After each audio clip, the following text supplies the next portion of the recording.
Okay, good afternoon, ladies and gentlemen. Thank you for joining us. The concluding session of the second day of the second Association for Borderlands Studies World Conference. My name is Ted Boyle. It's my distinct honor and pleasure to chair this final session that looks at borders and boundaries in Asia. It's going to focus particularly on borders in South Asia. This session's been made possible through the support and cooperation of a number of individuals who I'd just like to mention here at the start. Particularly our Borders and Boundary in Asia component of the conference was organized by Professors Akihiro Iwashita, Dhananjay Tripathi, and myself. And under this umbrella, we had 8 sessions that have occurred over the past 2 days. So I'd like to thank all the presenters who came and shared their thoughts there. This particular session has been specially supported by, as part of the Border Making and Its Consequences global track selection of the conference. So for that, we'd like to thank the conference organizer, Magdal Dwenken, and everyone at the University of Vienna who's made this possible. We have 3 excellent looking papers today. I'm sure they will prove excellent in content as well. The first of them is by my co-organizer, Dhananjay Tripathi, the South Asian University. And he will look at border as a factor in bilateral ties, studying India-Nepal relations post-Madheshi movement. The second paper is Uddipta Ranjan Boruah, who's a colleague of Dhananjay at South Asian University. And he's going to take on the small and easily resolved task of looking towards a historical sociology of borders in South Asia. And finally, we'll hear a presentation from Krishnendra Meena of Jawaharlal Nehru University, who's going to look at borders and bordering practices, the case study of Jaisalmer along the India-Pakistan border. And we're delighted discussing these papers will be Melanie van den Helskin, also at the University of Vienna, who at a very late stage agreed to come on board with us and comment on these papers. So we're really grateful for her participation. So with that, my job is done for the next hour or so. I'd like to ask each of the presenters to do about 20 minutes, and then we'll take comments from Melanie and go from there. So Dhananjay, the floor is yours, as they say.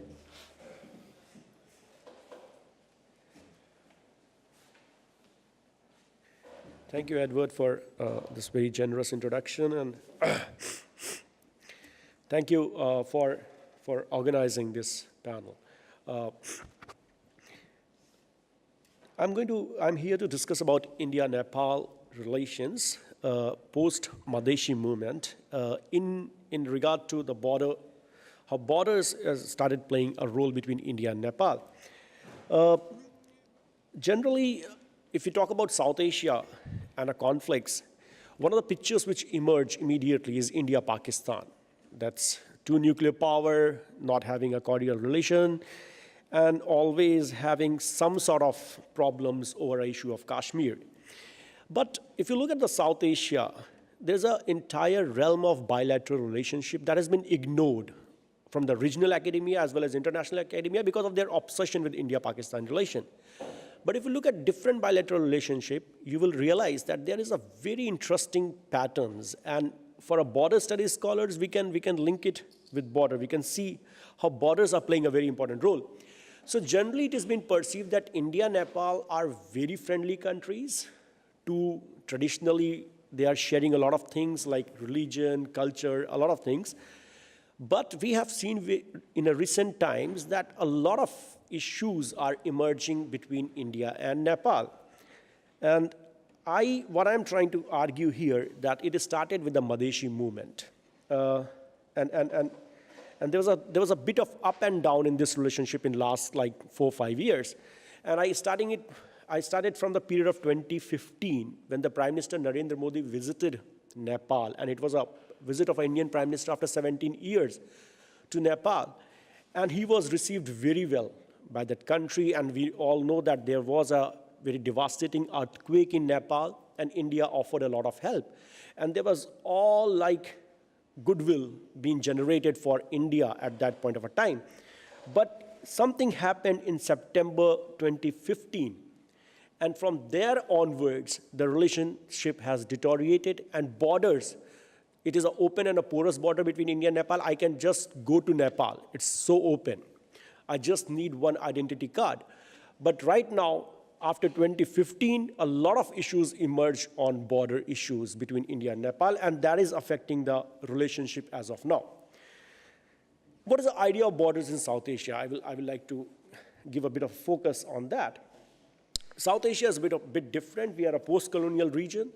We have our obsession with territory, whether it's India, Pakistan. You know, I'm sure you must be aware of how India is fencing its border with Bangladesh. There's a 6th largest land border in the world. It's almost like some 4,096.7 kilometers of borders India is fencing. That is something we describe it as a very crazy idea. But that is what India is doing. And why? What is the argument of India? The New Delhi argues that it is to have a secure borders, because they call it like a lot of illegal immigrants are coming from Bangladesh, and also the smugglers. So we are securing our borders. So fencing is very, very important. The government has invested a lot of money in this, by the way. And you know India is a poor country, but fencing. So that is, it's come from the idea of security and borders. The second you all must be aware of the unresolved issue of Durand line between Pakistan and Afghanistan. And it's also one of the most unsecure border regions of the world. Also, like we have seen that this idea of security with the borders have become more and more stronger in this part of the world. And that is after post 9/11. We all know that many things is happening in this part of the world as far as the borders are concerned.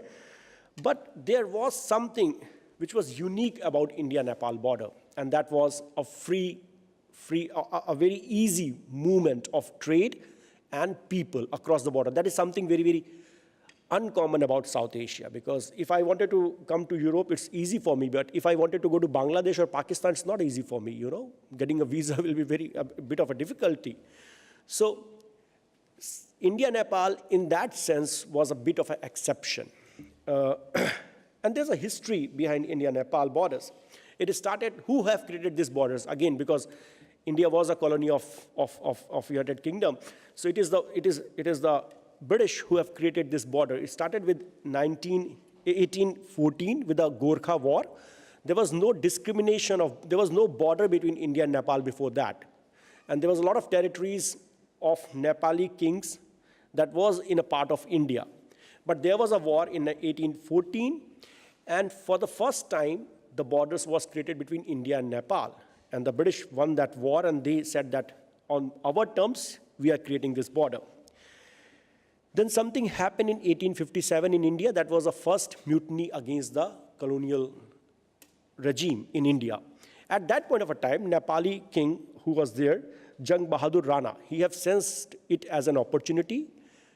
The British were under a lot of difficulty because it was a revolt within the army. So at that juncture, the Nepalese king has actually supported the British regime at that point of a time. They have sent their army in support of British. And also, the Nepal have sent their armies to the First World War in support of United Kingdom, UK.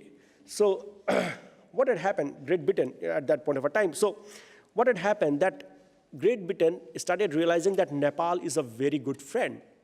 So in 1923, as a recognition of these support at a time of a crisis in India and also in the First World War, they have signed a treaty which says that Nepal is an independent country. So formally they recognize the border, that this is a border, and we consider that Nepal will never be a part of India. It's something different, it's an independent country. So from then onwards, there is a border between India and Nepal. There is a third very important treaty that is signed in 1950s after independence. And the treaty says that India and Nepal are good friends, and we will allow the citizens of both the countries to work and to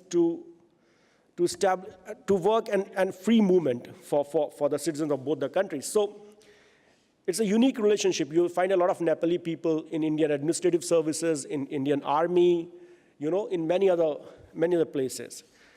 But something has happened in 2015, and that is the threat is that this relationship might just change.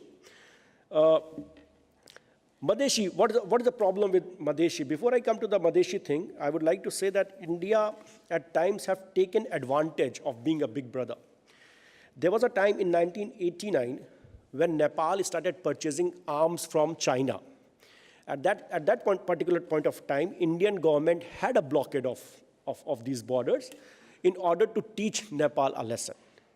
And that was very much on the records. I'm not going to get into the referencing part as of now, but I can tell you the references.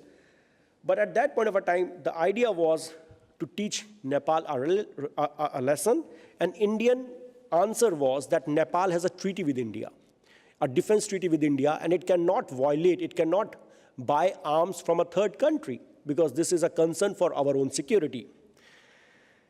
So somehow, the idea of blockade is not something new. India had done it officially. Borders with India and Nepal. What is a Madhesh? Why Madhesh is so important and relevant? Nepal is divided into two different geographical units, if we can divide it into two different geographical units. One is hill and one is plain. The plain is Madhesh, and it has a borders with India. It's a very unique border because, as I said, that it was created during the colonial time. There was no border as such. You find matrimonial alliances between citizens of these two in this border regions. So they call it as a beti-roti relation. Beti means it's a matrimonial as well as sharing of food. So for all practical purpose, there is no such border in this region as far as the people are concerned. Officially, yes, but unofficially, there is no such borders. And Madheshi have a very different language. They have a language they share the language with the India, that part of India. And the food habits, the culture, everything is same in this border region. So Hill always has an apprehension for this region. The Nepalese Hill elites always has an apprehension, and they are assumed to be very closely linked with India. And that is true. Culturally, yes, of course. Because if you go to Kathmandu, they have a different language, they have a different food habits.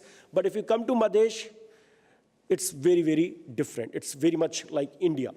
So there has always been a kind of a suspicion on them. And Madheshi people, they say that they are highly discriminated in Nepal because of this. So Nepal had a very tough political time in last decade or so. There was a revolution. There was a kind of armed struggle by the Maoists, and they have overthrown the monarchy. And right now, it's a democracy. What had happened after this monarchy was replaced by the democratic government? They thought of making a new constitution. It was all about the aspiration of people, because there was a big fight against the monarchy. So people thought that when the democratic government will come, all our aspirations will be going to be there. The constitution is going to reflect that. So Madheshi political parties also made a lot of demands for this constitution. In fact, for the first time, it was in 2012 that the Nepalese political parties, they got an election and a constituent assembly started making a constitution, but they failed. In 2014, it all failed because of number of issues. Again, in 2014, there was an election. In 2015, they came up with a constitution. But immediately when the constitution came up, it was the Madheshi parties which says that, well, our demands are not met, and we are not going to accept this constitution. And in order to pressurize the government, what they had done, except for also, they had a protest in Kathmandu and many other parts of Nepal. But what they had done is they have blocked the borders with India. And they can easily do so because they are in the border region. This was something unique in South Asia, because we haven't seen that there is a group of people who are blocking the border, which is a very core security issue for the states in South Asia. It is unimaginable that there is a group of people who will come and block the border. Blocking the border, what it means for Nepal, it means like cutting the lifeline of Nepal. Cutting the lifeline means why? Because Nepal is a landlocked country and it has a transit trade route with India. India is the only country from where they can have their supplies. Now they are exploring other possibilities like China and other countries, but it is primarily the India. So if you block a border with India, you are blocking the lifeline of Nepal. And it was a time post-earthquake. There was a reconstruction going on in Nepal. And then everything got jeopardized because of this blockade. Of course, the government came into the pressure. In Nepal, a lot of discussion has taken place. But what had happened, that the political parties in Kathmandu has used this opportunity to start a campaign, a propaganda against India. They said that, well, this is happening because Madheshis are in close relation with Indians, and it is happening with a support of the Indian government. New Delhi is a part of this blockade. Otherwise, it is not possible to block this. What was the official position? I will come to that later on, but that was a position by the Nepalese government at that point of a time. India bashing in Nepalese politics is not something new. We know that during the monarchy time, India has supported the democratic movement in Nepal, and then China card was played, like we will going to throw New Delhi and we will going to have more friendly relation with China. But over the last decade, there was a kind of a goodwill that has emerged from India, for supporting the democratic movement and for supporting the different sort of democratic aspiration of the people of Nepal. But after 2015, again, a situation has emerged where India has been used in the politics of Nepal and projected as the one supporting this blockade and also blocking the lifeline of Nepal. So that is a very interesting turn that has taken place in this case. So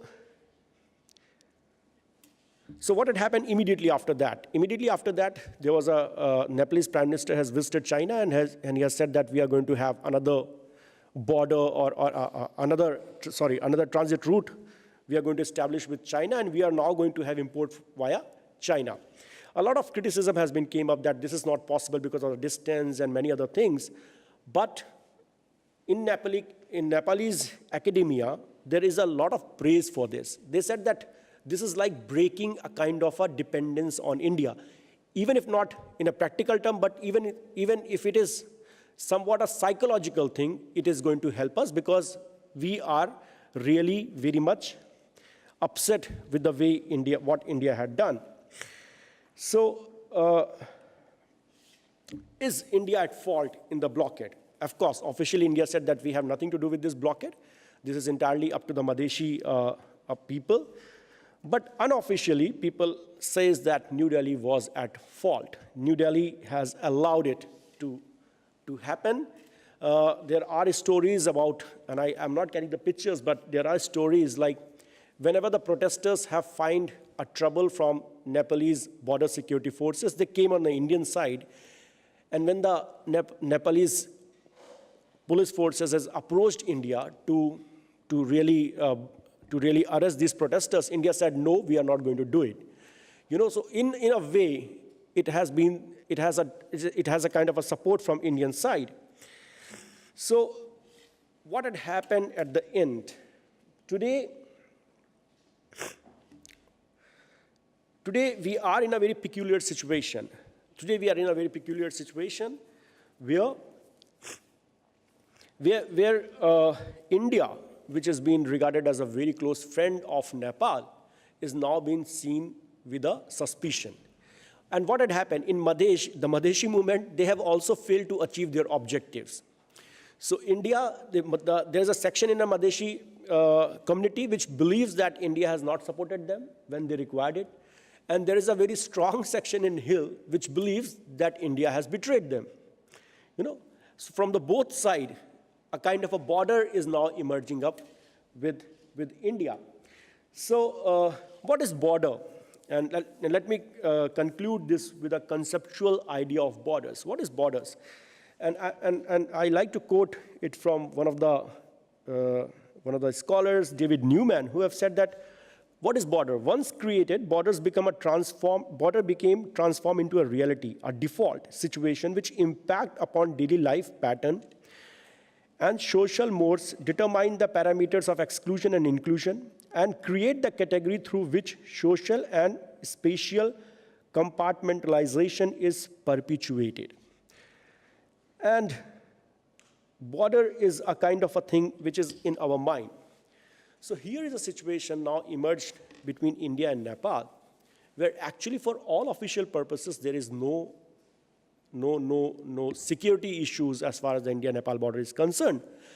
But psychologically, now a border has been created between India and Nepal. And we have seen in the recent elections in Nepal, a lot of anti-India rhetoric has been used. Very recently, the Nepalese Prime Minister has visited China, and he has came up with a lot of agreements. And one of the agreements is to have a road links with China, bringing direct things from China to Nepal and reducing their dependence on India. So somehow, it all started that from Madheshi movement, from the border blockade, which was seen just as a temporary political conflict of Nepal, is now emerged as something which is creating a mental border between India and Nepal. And we have seen it, that the kind of a distrust that is there between India and Nepal after 2015 border blockade, it's going up. There was a situation at one point of a time when there was a controversy on the Nepalese ambassador who was there in India. So ultimately, what is South Asia? The South Asian border studies, we believe that it is primarily about security, but Nepal is an exception. What I see, what I realize right now is that that exception is not going to be there for a long period of time if India will not take some proactive steps. And it will also come into the category of securitized border, but in a very different way.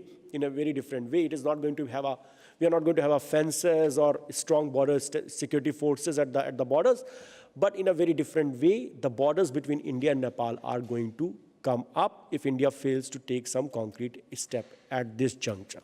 Thank you.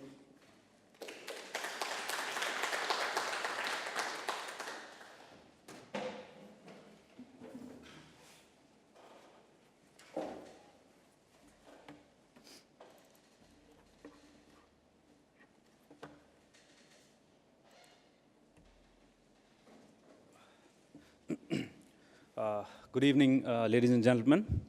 I need to spell out some caveats before beginning the presentation. I am a doctoral student at the Department of International Relations, South Asian University.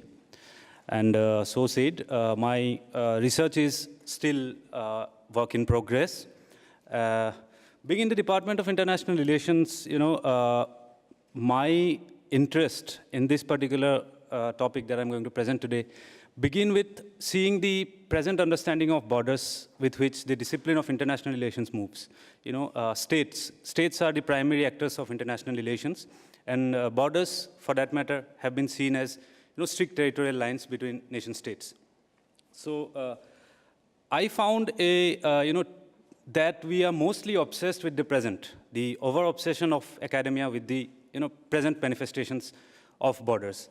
So the existing intellectual vocabulary at any point in time seems to be so much convincing and ever-existent with their dominant understandings that they are seldom questioned and interrogated. The academic disciplines of inquiry eventually outgrow the need to wrestle with general concepts and engage themselves exclusively to their concrete instantiations in empirical reality. Say, for instance, the common understanding about international borders, more so in South Asia. International borders in this region are, seen mostly as strict territorial demarcations between nation states, the determinants of sovereign limits, and as securitized entities. Hence, the discourse on borders mostly, rotates around concepts such as border policing, patrolling, fencing, ceasefire violations, and so on and so forth. The strict cartographic manifestations of borders is, however, a thing of very recent past. And talking of South Asia, it's as recent as 1947. I argue that such understandings, is a kind of an ahistorical and asociological acceptance of the present.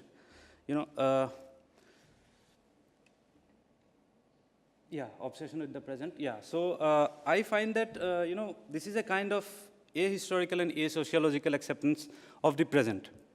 Ahistorical to the sense that, it takes for granted the existing cartographic representations as ever existent and pushes them to the realm of taken for granted. And it accords very inadequate agency to the idea of change. Asociological to the extent that it a priori sees borders and their formations to be bereft of social interactions. It overlooks multiple trajectories of arriving at the present. And as a result, I argue, there has, arisen a set of illusions concerning borders. Let's call them reification illusions, naturalization illusions, and immutability illusions.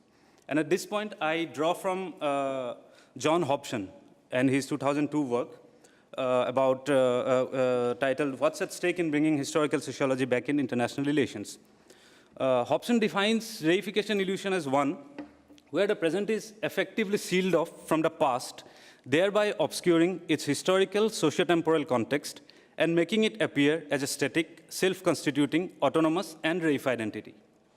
He defines naturalization illusion as one where the present is effectively naturalized on the basis that it emerged spontaneously in accordance with natural human imperatives, thereby obscuring the historical processes of social power, identity, and social exclusion and norms that constitute the present.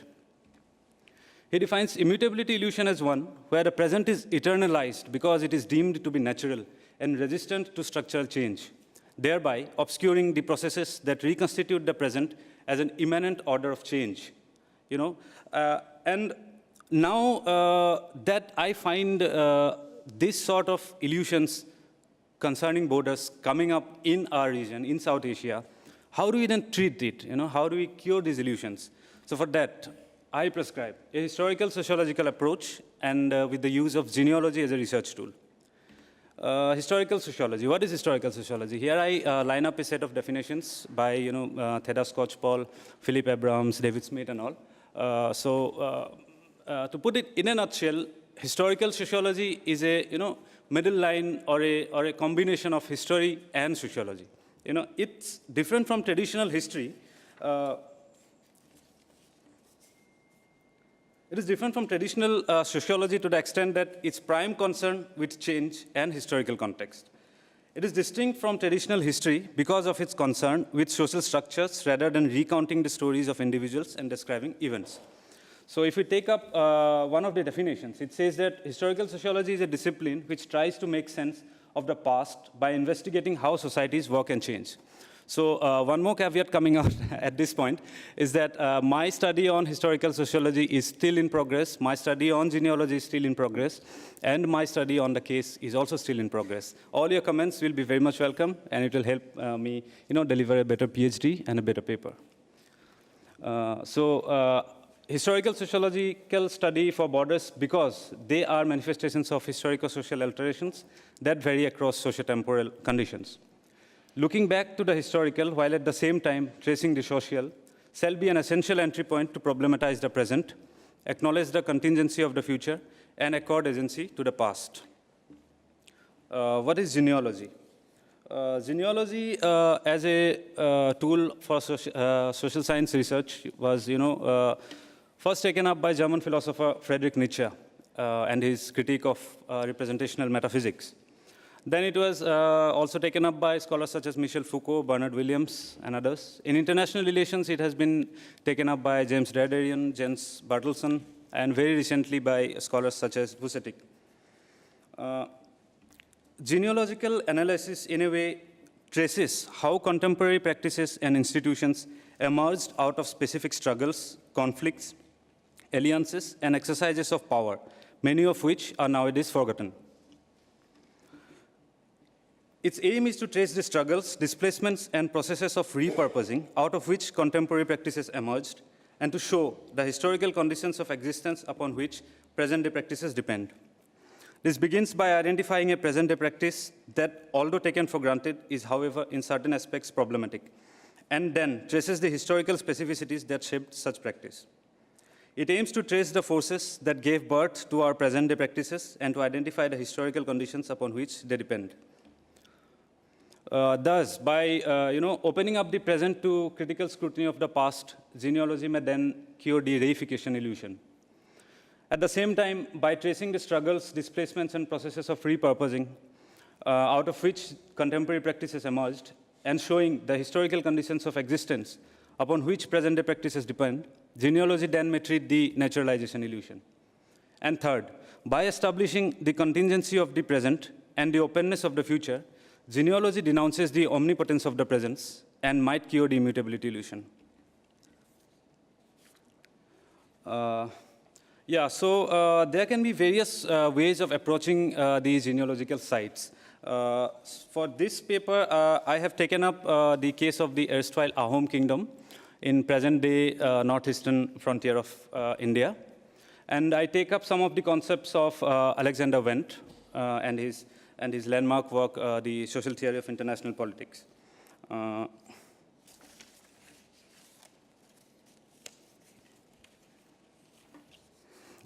So briefly, spelling out the case, the Ahoms. The Ahoms are the offshoot of the great Thai or San race, which has their ancestral home in the highlands of Southeast Asia. Entering Assam from Burma through the Pangsao Pass over the Patkai Range, Sukapha, the founder of the Ahom dynasty in Assam, rested first by the Nonyang Lake in present-day Myanmar, and then gradually made advent to the plains further down. They reigned for almost 600 years. So here is a map of the Ahom territory towards the end of their reign in Assam. So it was around 1826 when the British East India Company took over the region. And it is a map that shows, more or less the region that was under their control during that part of time. The Ahom borders kept, expanding at times, and it kept changing its physical positions throughout the time. And the green portion that we see at this point in time was never constant. It moved around, towards the regions of the Singphos, Khamtis, through accession sometimes, through marital relations sometimes, and so on and so forth. So what's the curiosity about the Ahom borders? The interesting fact about Ahom borders is that although they kept moving throughout the 600 years of the Ahom rule, expansion was not always the tendency. While the boundaries were expanding to a considerable extent at one point in time, such period was often followed by a long period of quiet and absolutely no or very limited alteration in the boundaries. The period of calm at one point stretched for even 200 years. For instance, under Sukapha and his successor Sutofa, rapid expansion and consolidation of borders occurred. Thenceforth, not much alteration till the 14th ruler Suhungmu.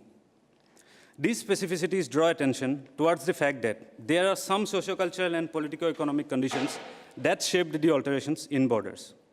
Now, genealogy allows us to look back and see how with changes in perception of the prevailing culture of anarchy and about the other units in the system, the perceptions about borders and thus their physical position altered.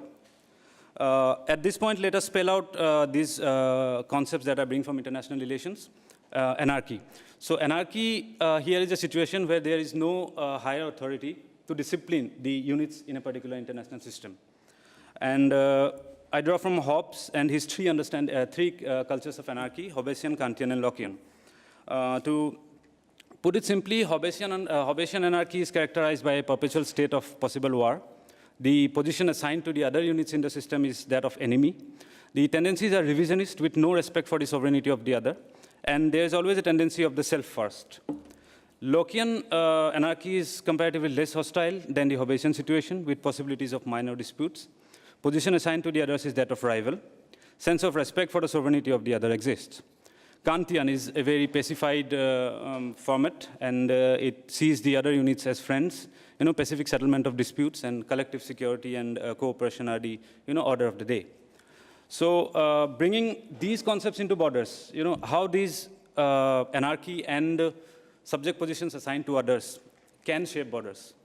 In Hobbesian culture, when the other units are seen as enemy, I argue borders are rigid, securitized. And there is always an expansionary tendency at the cost of the other.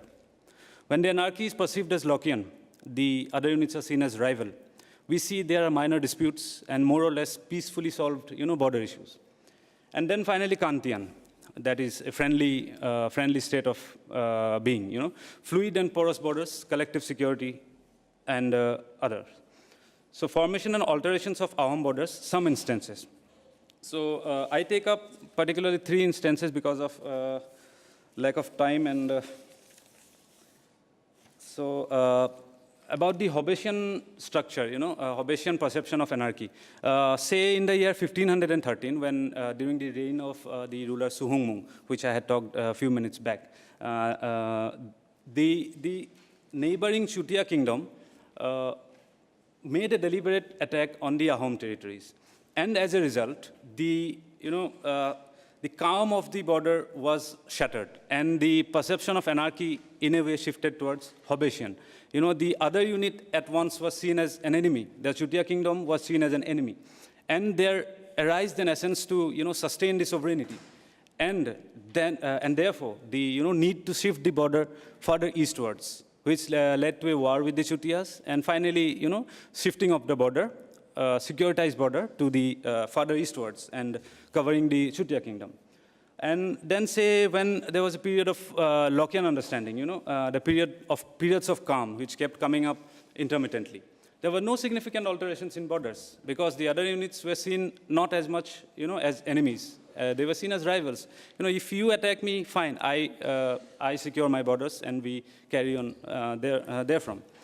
And then talking about the Kantian understanding, let's talk about the reign of Sudangfa.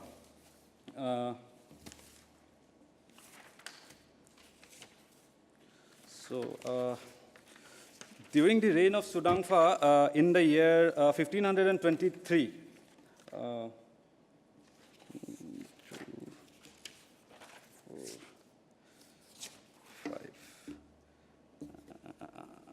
the reign of Sudangfa was between 1397 and 1407. Sorry, I forgot to mention it in the PPT. So at perceptions of Kantian anarchy, when other units were perceived as friends, the borders were seen as fluid and porous. So to mention that, in the reign of Sudangfa, there was a marital relationship with the kingdom towards the west of the Ahom territory at that point in time, which was the Kamota kingdom. So the Kamota princess Bhajani was, married to the Ahom king Sudangfa. And as a result of which, the other unit towards the west came up to be seen as a friend. And the idea of securitized borders at once shifted further westwards, and there was a sense of collective security between the Komotas and the Ahoms. And the borders now were supposed to be, the barriers, to the invaders from the further west. And as a result, the borders, shifted further westwards. So to conclude, I may say that across various cultures of anarchy and role positions, the Ahom borders altered. And these alterations can be traced through a historical sociological approach. There is absolutely no need to see the present as an ever-existent, self-constituted, autonomous, and unchangeable entity. It is essential to look at the present borders as malleable construct, seldom bereft of social interactions. The paper takes the borderland as the subject of study, where the borders actually exist. It engages with the history of the present and refuses to take present as a static, self-constituting, and reified entity. And it brings to light the fact that the shaping and reshaping of borders are seldom bereft of social interactions and social relations. Thank you.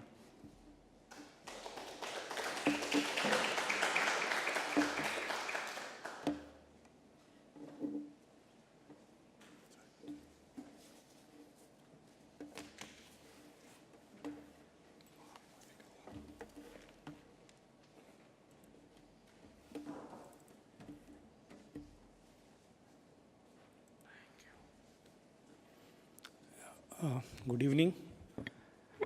And let me also begin by thanking Dhananjay, Ted, and Professor Ivashita, and also ABS in general for accepting the paper and making me a part of this panel.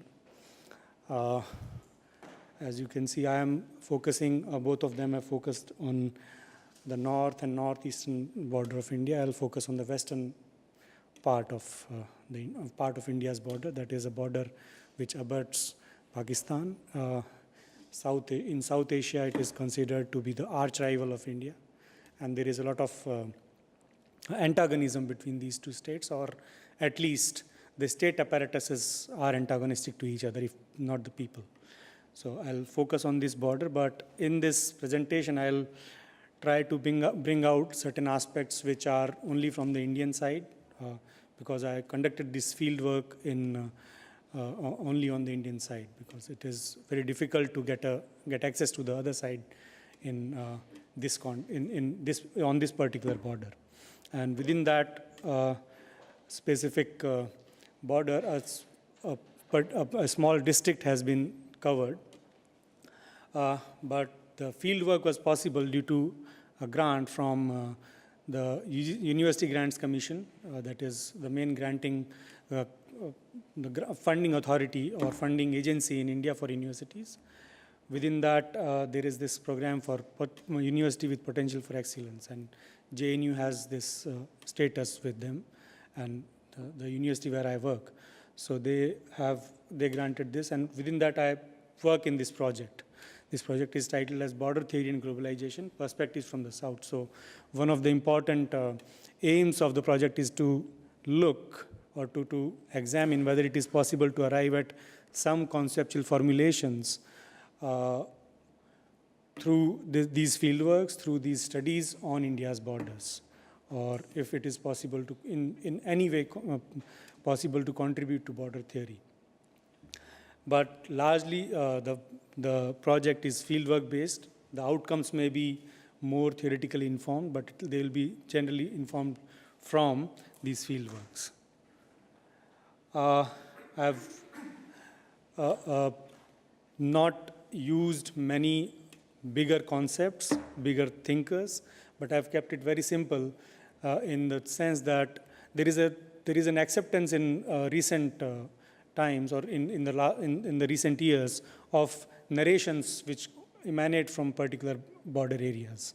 And through those narrations, it may be a story, it may be an experience, it may be just a interaction with the border itself that can be translated, or that can be presented in a form which explains the border better than the observer itself. So this presentation also has narrative stories from these people whom I have interacted with, and those I cannot cover all of them, but few of them which I have covered are mentioned here. And these stories come from inhabitants of 3 villages along this border. And it is, I must also mention that if you travel along a border in India, especially where the population is sparse, or there is a or there are, in the case of especially India-Pakistan border, you need to be escorted by, or the security forces usually escort you to the border, even if you are visiting some border villages. And so same was the case with me. I was also accompanied by border security force personnel, and I also guessed later that there were some intelligence people also which were there. But nonetheless, I was allowed to do the field survey. One may also pass this off, this understanding of, or the presentation of narratives and stories as borderscapes, because borderscapes allow us to do all these activities, all these functions, or borderscapes allows us liberty to carry out all these points. That is, they look at contemporary spatiality of politics. In this case, how this spatiality is performed, understood, or both by the state and by the observer, as well as the people who live there or the border residents. There may be multiple geopolitical imaginations which these borderscapes cover. So these geopolitical imaginations again come from not only from the people who live at the border, but again state, and in many ways these geopolitical imaginations or this paper may also have been informed by my understanding of what geopolitics is or what India's geopolitics is. There may be, it is also possible to draw upon hegemonic borderscapes of the state versus the counter-hegemonic borderscapes which emanate from the border itself. And in this case, from these three villages which I have covered in my fieldwork.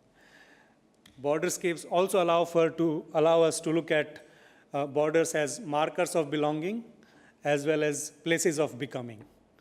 Right? So, of course, when there is a border, it marks the belongingness for a particular people, that you belong to this part of the world or you belong to this particular territory which belongs to this state. And on the other hand, they also allow or they also reinforce some sense of understanding of place, of a place where we live. So that also is reflected in the narratives which I'll come to very soon. Borders also are paradoxical structures. The state, which is supposed to secure the inhabitants staying within its territory, also tends to use those inhabitants for security work. So in that sense, there is a paradox of how states function, and also there is a paradox on how people look at the state. On the one hand, they are asking for security from the state, or that is the normal contract, right? And then on the other hand, they also view the state as an oppressor. So it runs both ways. And this concept of borderscapes, of course, emanates from the work of Rajaram and Carl Grundivor. And in general, scapes come from Appadurai's work in 1990, wherein he describes 5 scapes. The case study selection has a very practical element to it. It is very easy access from Delhi, and it is due to the budgetary limitations which this project had on us. I also come from the state of Rajasthan, so language is a factor in interacting with the borderlanders. I could easily interact with them in their own language, though the dialect which is spoken in this particular area is totally different from what I would speak in my hometown. It is interspersed with a lot of influence from Sindhi, which forms a part of both Pakistan and India. Sindh is divided into both Pakistan and India. And then it also has elements of Urdu, Hindi, Rajasthani. So there are a lot of dialects converge at this border. But somehow I was still able to make sense of their language. Then it also helps, as I said in the beginning also, that one needs to have contacts in the border security force and the district administration, because borders in our part of the world are considered very, very sensitive areas. One cannot just travel to the border on his or her whim, right? One has to take the required permissions or needs to have contacts to be there. Or at least some information needs to go to the administration and the security forces that are there to travel there.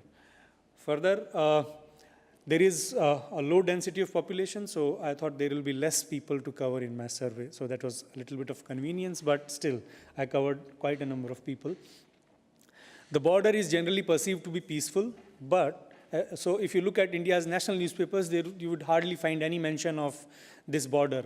But if you look at the media, which is operating locally, you'll find every other day or every single day there is a story about some smuggler was caught, or some illegal activity had happened, or some Pakistani boy had unknowingly entered into Indian territory across the fence. And those kind of stories are a norm in the local media. So the general notion of it being a peaceful border is only at the superficial level, at the larger national level, but not at the local level. This is the study area. I traveled along this dark red line in both on the both dark red lines, and it was made easier with the help of BSF and Border Security Force and Army. It is a district, it is a district in Rajasthan, Jaisalmer. It's a largest state in terms of area. Rajasthan is the largest state in terms of area in India. But the district is a totally desert district. It's totally, there is hardly any vegetation or there is hardly any cultivation there. Within that, there is a subdivision in which is called Tehsil in Hindi. And then there is a village council, which I particularly covered, which is called Panchayat in India. It only helped that a former student of JNU is one of the council headmen or is elected official in this council, village council. The main village, which is the headquarters of this council, is called Tanot. It is 35 kilometers from the border. It is also known for a temple which during the 1971 war witnessed heavy shelling from the Pakistani side, but none of the shells which were fired, they did not explode. So none of the shell exploded, and that's why this temple is considered to be very, very pious, not only by the local people, but also by the people from Army and BSF, because they think of it as a protective temple where shells do not explode. And all those shells have been kept preserved in the temple itself for people to come and see. The temple itself is now run by the Border Security Force rather than by any, as one would have believed in the Indian context, that a Hindu priest would be running the temple, but that is not the case. The BSF runs the temple. The Border Security Force runs the temple. Let us look at the state narrative or the story from the state side.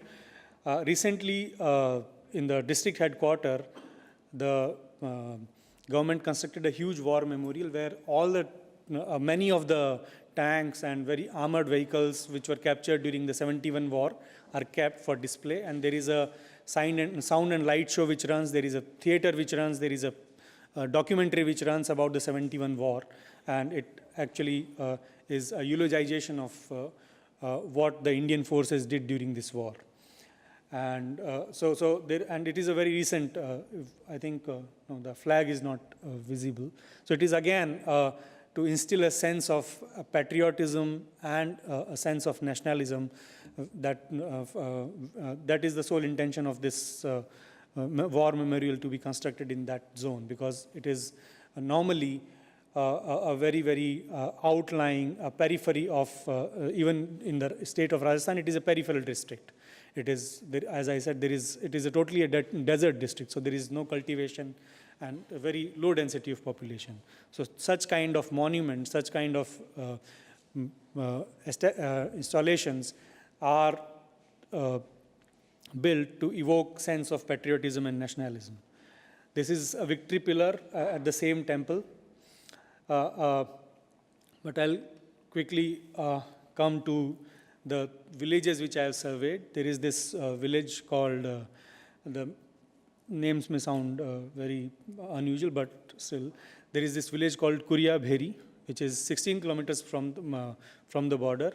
It's a non-revenue village, and there is a specific reason for this being a non-revenue village, because the original revenue village was there prior to 1971 war. And when the war happened, the original inhabitants all left and migrated to another village. And so it was declared, it was removed from the revenue list, revenue registers, and it was never registered again. So the people who live there are now a part of another village in terms of revenue collection, but it is not still counted as a revenue village. This village has a small population of 100. There are 30 households, largely Muslim population, in fact 100% Muslim population. Their main occupation is they are all shepherds. They have huge number of goats and sheep and camels. And the village headman, not elected, but appointed, nominated by the people themselves in the village, because he has the largest number of goats and sheep. So he's the village headman. So the economic prowess of or economic status of a person is becoming, makes him the headman of the village. If you look at, and if we, during my interaction with this village headman, I found out that there are a number of children in this village. For them, there is a primary school, elementary school, and there is an officially appointed teacher from government of Rajasthan who never turns up. And he turns up only once a month to sign the register for the whole month and collect the salary. And that is the state of affairs in many parts of India, but specifically this village, because it's at the back of the beyond, even in India. It's really desert, it's really a geographical periphery, political periphery, it's at the edge of the state. So he has an excuse not to go there, and he really does not turn up, and he just signs the register. And if you speak to the villagers, they say that it's fine. If he doesn't turn up, he has a reason. The reason is that it is very far from the nearest town, and there is a lack of transport, so we don't mind even if he doesn't turn up. But then during the interaction, they said that it would have been better if we had a formally trained teacher coming to us. So they have made an alternative arrangement. So a local boy who has studied who has completed school stays in the village. They have provided shelter to him, they provide food and a nominal salary to him, and he teaches the school kids. Further, on more prodding, I realized by speaking to this old gentleman, he is the person, I realized that he understands because he has seen a lot during his lifetime. He says that he has seen the 2 wars, 65, 71, and furthermore, he has seen these deployments of forces during the 2001 attack on Parliament in India, and again in 2008 during the Mumbai attack. So he says that it is not good. War is not good at all, because we are the people first to be affected. So we have to move towards the interior of the territory, and there is total displacement. And these are the people, these are the students of this particular school. Very interestingly, none of these kids knew what India is. So that is a kind of a paradox, that the territoriality which the Indian state wants to exercise in its totality at the edge of the territory, at the edge of this state, is unknown to these young kids who live at the edge, live at these villages at the edge of the state. The second village is a village called Kishangarh. This is a very interesting location because it has a BSF, the Border Security Force Administration base. It covers 10 border outposts. It is a revenue village. It has 35 people only. There are 7 households, 6 Muslim, 1 Hindu. Naturally, and I say naturally with all my understanding, the Hindu household receives more attention from the BSF administration base there, and they provide a lot of, they facilitate this particular household with all the initiatives which come from under the from the district administration or from the border security force or from the army, right? And furthermore, this village also has strong social and family linkages with Pakistan. So on one side of the border, these people stay, but they have, it is possible that for many of them, their spouses live in Pakistan. And now they are finding it very difficult after the fencing since 1993 to even meet their spouses. Visas are difficult to come by from Pakistan. People argued that this village has historical significance. There is a fort which used to house businessmen from India on their way to the Silk Route, from Pakistan to Afghanistan to Central Asia. And generally, because it is located very close to the border, the BSF, the Border Security Force, and the army perceives this village, the whole village, to be a pro-Pakistan village. I thought this was very misplaced when I interviewed these people. they, during lengthy interactions, they all said that, what else do we have? This is what we are. Now we are Indians.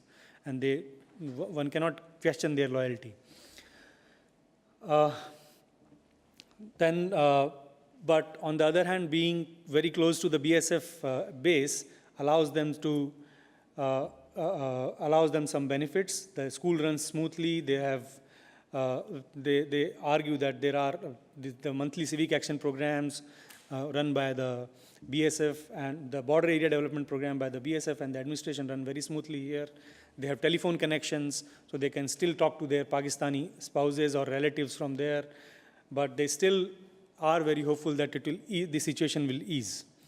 These are the pictures from this particular village. And these two people there in that picture in the top right corner are father and daughter.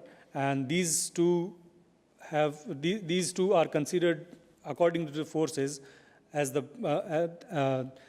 say that the forces say that these are two people who know this area the best, and they can explain every inch of this land, every bunker from the Indian side as well as from the Pakistani side, they know the best.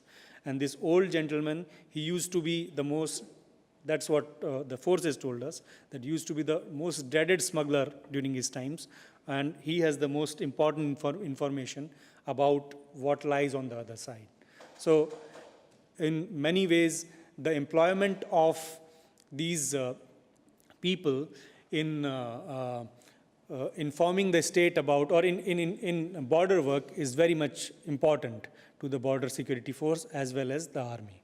Most of their information is always found to be correct about what is happening along the fence, and that's why the army values them the most. They derive the most information from these people. I was also allowed to visit 3 border outposts. One of them has now become a tourist place. Most of the Bollywood stars visit this place and click pictures with the soldiers, post them on their Twitter accounts, and there is always a news there. And then then there is a company post there. Of course, there is no permission to click pictures.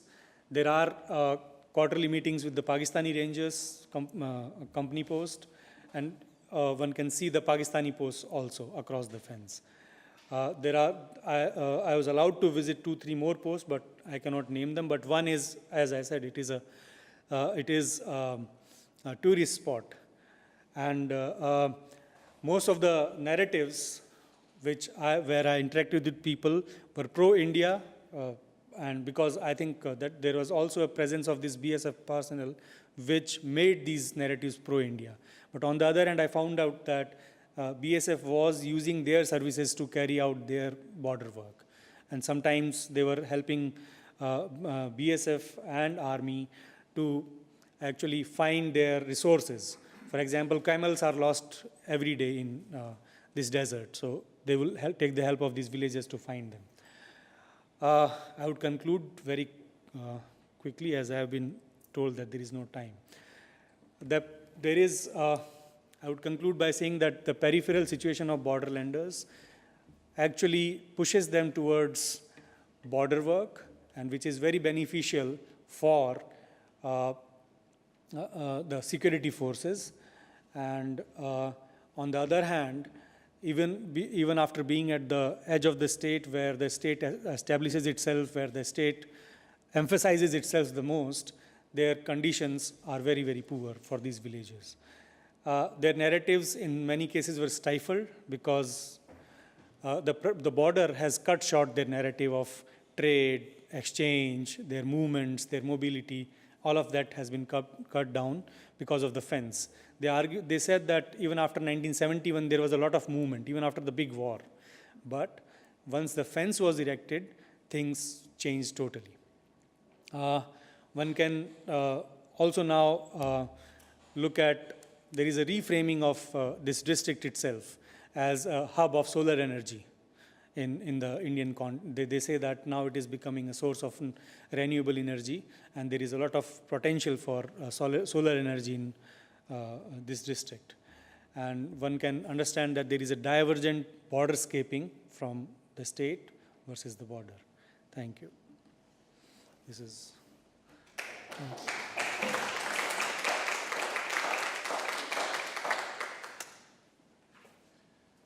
Thank you, Krishnendra, and to all the presenters. I think I'll just leave the camel up while we continue the discussion. So I think that was an excellent display of the variety that's present in borders in South Asia. We've moved from a sort of contemporary dispute, telescoped back into the past considerably, and then followed up with a really local examination of one specific site of border work and borderscapes. So I'd like to ask our discussant, Melanie van den Helsken, to come and comment on each of the three papers, and then I will be able to open up the floor. But Melanie, over to you. Thank you. Sorry to speak again. It's late. I think was really happy. For me, I will not be able to come to Budapest, so I was really happy to participate to this conference. And I think an important contribution of this conference is to bring together discussion in border studies in India, together with border studies in the US and in Europe. I think it's a kind of a recent development, and it's very interesting. And I think it's also what India has, and how it can contribute to debate in border studies here, is also these, each of these areas have specific connection between border, territory, mobility, citizenship, belonging, and I think this questioning of these interactions is something that is common to the three papers that we've heard, and something that we have discussed also in the panel this morning. It's the importance of the role in India of the state, actually, in the naturalization of the border, and the connection made between actually the equation between of the border with a cultural border. And here, this question of naturalization has been discussed here, and it also leads to particular forms of securization. That is also one of the topics that has been addressed, and to the very fragile position of people living at the border. And the two papers mentioned the idea of suspicion. So maybe my question to the three of you, generally, I'm wondering if we could not go further in deconstructing this naturalization of the border, and it's a beginning of an endeavor, and I'm wondering if we could not push this idea further. And for example, looking further at alternative transgression from the people, and that's why also Professor Meena's perspective of looking at both perspectives is particularly interesting. So I will start with the last paper. The thing is, I found a lot of interest in your theoretical framework, Professor Meena, and the thing is, I had the feeling at some point that the way you interpret your data, your interpretation of the data, departed a little bit from your theoretical framework, and I guess it's something which is difficult. I assume that when you go to the Indo-Pakistan border, it's pretty difficult to take distance with the security presence, and so, but to try to take a little bit of distance with that. And for example, you explained that in the village where you worked, the presence of the state was mainly through security forces. And so there was the school teacher did not show up, and the border security force was recently arrested people who were suspecting of being spies, and was suspicious of everybody who was crossing the border, or even having ties to the other side of the border. Also displaced the population at some point, and you also explained that the nationalist discourse, that the people help also contributed to these bordering practices of the state through, if I understood well, right, through giving information to the BSF.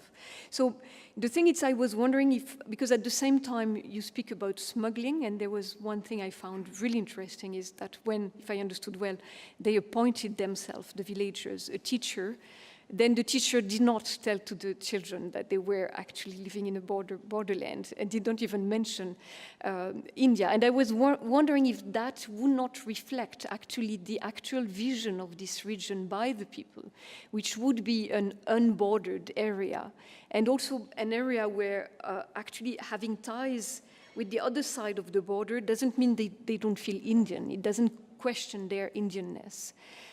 And this what you call bordering, their contribution to bordering, actually, it would it not be more a reaction to suspicion rather than a voluntary contribution to this bordering process, and that their feeling is that actually having ties to the other side doesn't exclude being Indian, and each space of belonging do not exclude each other. So that would be some questions. For Professor Tripathi regarding Nepal, so it's interesting that you also have mentioned that the Nepalese have a pretty different opinion about what happened in 2015, and the thing is, partly, if I understood well,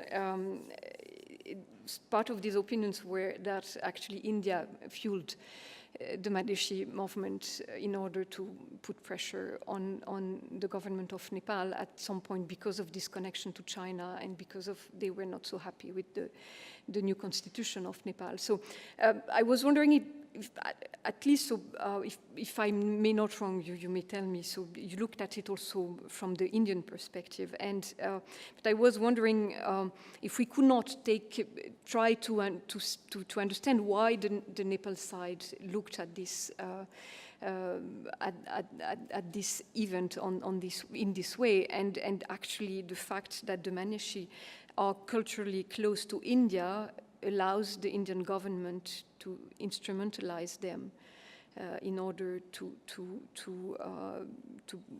influence the negotiation with the Nepali state. So and maybe also to look at the point of view of the Madheshi themselves. That also could be interesting to add in the picture, to look at this from different angles. And for Uddipta, I was thinking, so your framework is really much in line with the idea I'm trying to explain now. I think it may be probably, if you do more field work, you will also probably question your own theoretical pattern, and I think it may lead to question also the borders between your different approaches, the Kantian and the different models of understanding, and so I think at one time it would be interesting to say, okay, this is my starting point. I put it aside for some point and look at the data, and then come back to my fieldwork. But I found the first theoretical framework really interesting. Thank you. Finished.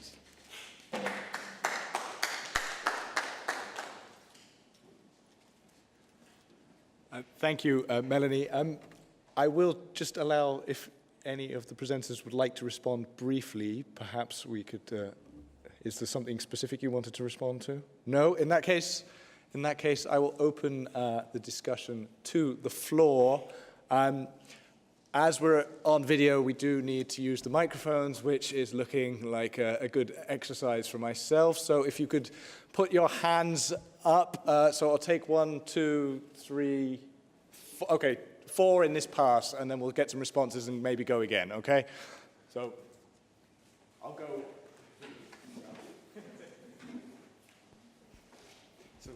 Thank you very much for this free presentations and very rich comments.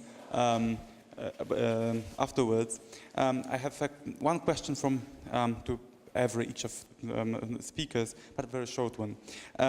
Starting from Dr. Tripathi, my question would be, we live in Vienna, so we are in Vienna now, and Vienna and Austria has this very rich tradition of being, have the semi-open borders, of having, I think, the different arrangements being between, let's say, the East and West, between the, 25 years ago, between the Eastern Bloc and the European Union. So wouldn't be it a possible way for Nepal? And is there any kind of, Nepalese movement to being, between India and China, and not with India or with China, without this kind of, being forced to take one or another side, and not to be open to both sides simultaneously. And the second question goes to the, Mr. Borna, if I really, I'm very sorry for misspelling your name. I'm very much interested in the concepts as you presented it, and the Locke, Hobbes, and Kant, and the approach to border. And but isn't it? But you, from your empirical side, you focus on one kingdom of one principality, if I understand it correctly. But I always understood the other way of understanding Kant and these three thinkers. It's interpreting them as thinkers of not one political unity, but international system. So would you also like to look at the whole system there, rather to look at different different episodes of the history of one principality? Wouldn't it be a way of, wouldn't it be even more interesting to do so? And a very short question to Dr. Meena. It's about property rights. And is it possible to have property on the other side of the border? And what are the other reasons to have a spouse on the other side? Is it something which is? Because typically in this kind of arrangements, having part of the family on the other side is the way of keeping the property, family property, controlled on the other side of the border. Is it so? This kind of, having a part of family on the other side, close family, is a kind of decision, or it's just a fate, something which happened to the people? Thank you. Thank you. As one of the organizers of this session, I'm very happy to watch the Indian presence in the World Conference of the Borderlands Studies, but I feel as if I were in Delhi for your discussions. So let me put your discussion in a more wider perspective, comparative border studies in Asia, because this is a final session of the Asian borders. So I think that if we compare, particularly Ted and me and the Northeast Asian border studies, the area, Northeast Asian inner borders, it's a kind of Russia, China, Japan, US, hegemon exchange history making borders, particularly on the Korean peninsulas, on others. And in comparison with kind of the Northeast Asia, South Asia's very, very Indian dominance, and plus the British Empire impact post-colonials. So fortunately, unfortunately, you are all Indians here. So could you tell me your South Asian characteristic of borders in comparison with other area borders? Because in Krishnendra, you are not tell, but you are the theoretician of border studies, and you pay much attention to Latin American borders. And also, Dhananjay, you are the ABS board members to pay more in the world and global south? This is the first question. Second question, the China impact in the contemporary sense. Because the Eurasian, including India, China, and others, border conflicts, basically in past centuries, in inland borders conflicts, the land borders confrontation. But recently, 21st century, it's shifted to south, particularly maritime borders conflict, of course, including India, China. But last year, the trend bit changed owing to Doklam conflicts in the Bhutan. It was caused mainly by Xi Jinping's One Belt, One Road policy. It to irritate the inland border.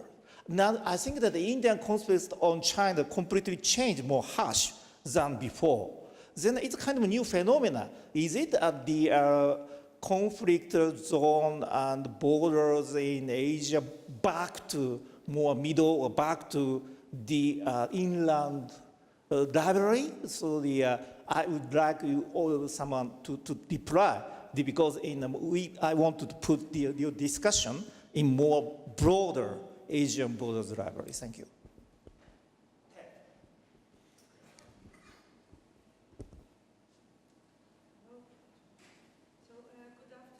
Thank you so much for the presentations. They were very interesting. And I just want to pose a short question to Professor Meena.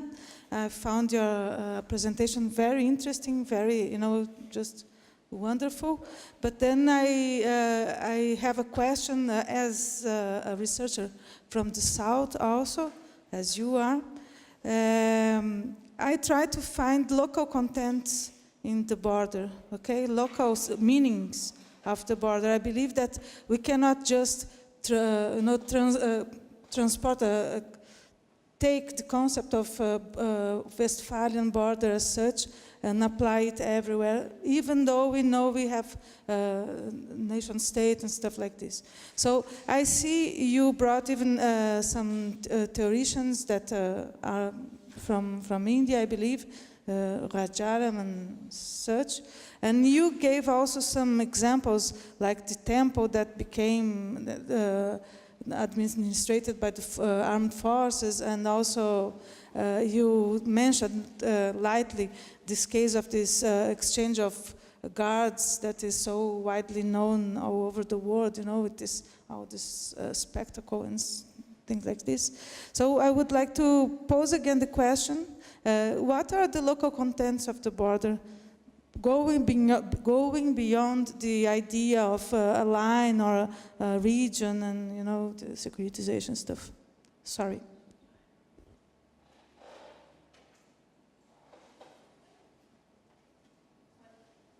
Very much for your presentations. I thought it was very interesting. I have an observation and a quick question to Boruah.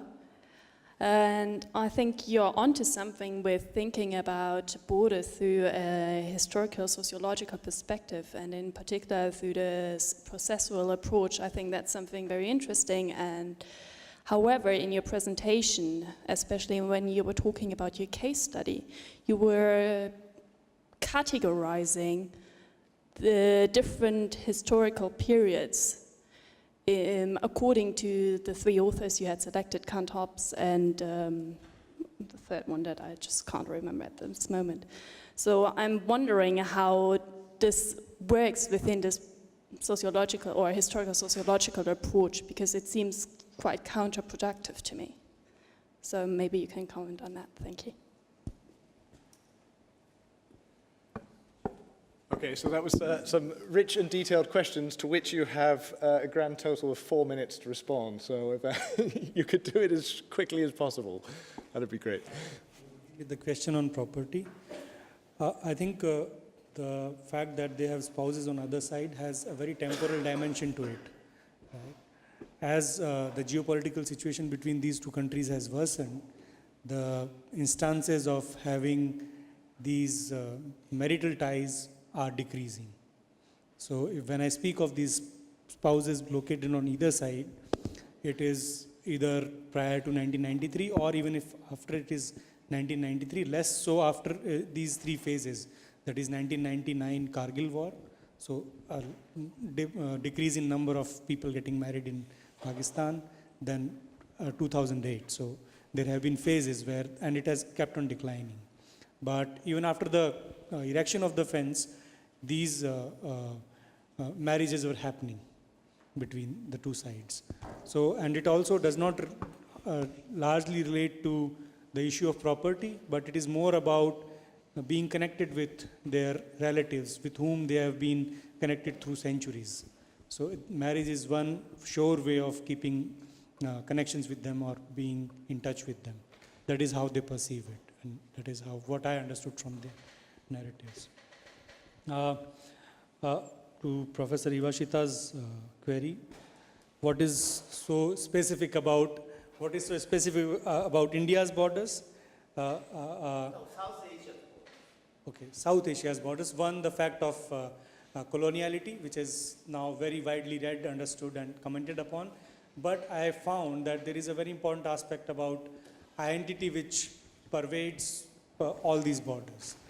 People have very, very strong religious identities within their communities, ethnic identities, which are very strong, and which in one way or the other manifest themselves at these borders more prominently.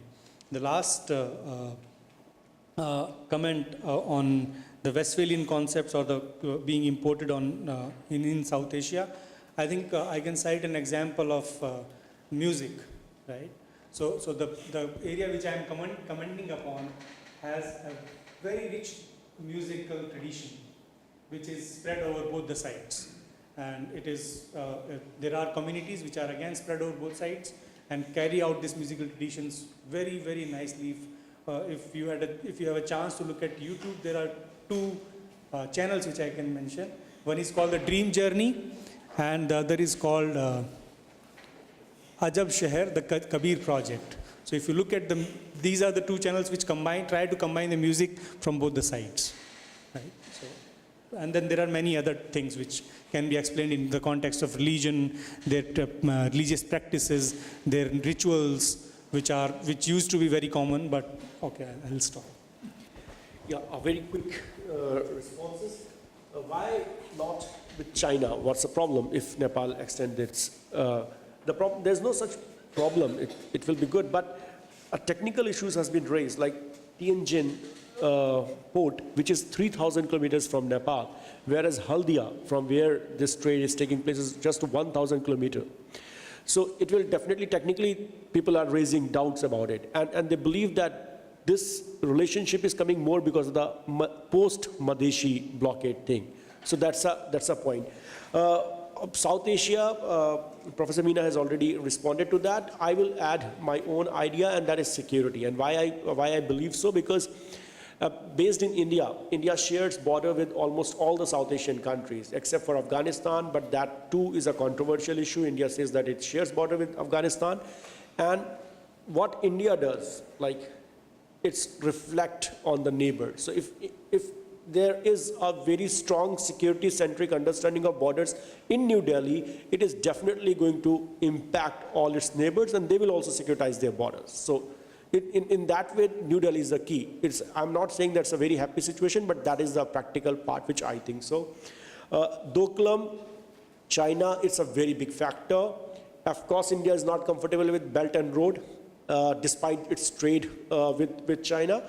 And this is what we are going to see a lot in South Asia in coming times. And India is definitely going to, I'm not saying will resist, but in some way will try to intervene in all the South Asian countries. And that is what India has started. And that is why the Nepal thing has become so relevant. And because Nepal has played a card vis-a-vis India and China. So this is what we are going to see more in South Asia in coming times. And border issues with China is unresolved. It might become one of the points of contestation in future.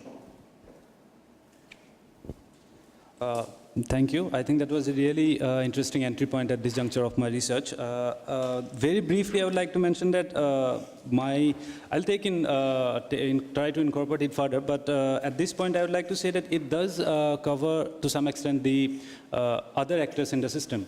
As I talk about the Chutia kingdom, the Komota kingdom, and the other neighboring principalities like the Kosaris, the Deuris, Dimasas. So it does, in a sense, covers the other units in the existing system at that point of time. But yeah, the Ahoms are seen as the main or primary actor in terms of whose relationship the other units are seen.